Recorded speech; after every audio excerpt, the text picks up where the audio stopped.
सिंधुदुर्ग जिल्ह्यातील बाहुबली हत्तीने आपला कळप पुन्हा मिळवलाय. कोल्हापूरच्या गणेश या हत्तीला धोबी पछाड करत या अजस्त्र हत्तीने आपला कळप जिंकलाय.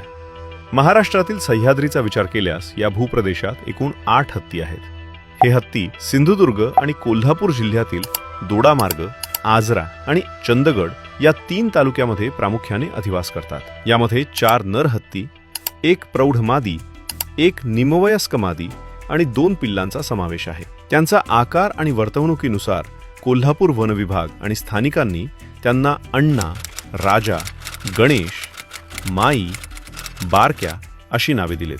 तर दोडामार्गातील स्थानिकांनी याच हत्तींना वेगळी नावे दिली आहेत. ते अण्णा या हत्तीला बाहुबली या नावाने तर बारक्याला ओंकार या नावाने संबोधतात. सिंधुदुर्ग जिल्ह्यातील अण्णा या हत्तीचा मुख्य कळप हा चंदगड आणि दोडामार्गात ये जा करत असे.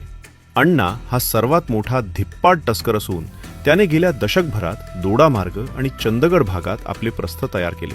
राजा आणि गणेश हे त्यापेक्षा थोडे छोटे टस्कर आहेत.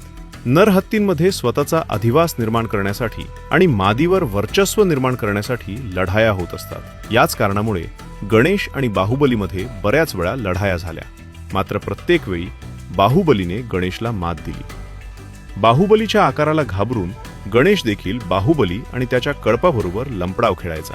साधारण 2 वर्षापूर्वी दोडामार्गात वावरणाऱ्या बाहुबलीला चकवा देत गणेश कळपातील छोट्या मादीला घेऊन चंदगडमध्ये घाट माथ्यावर गेला.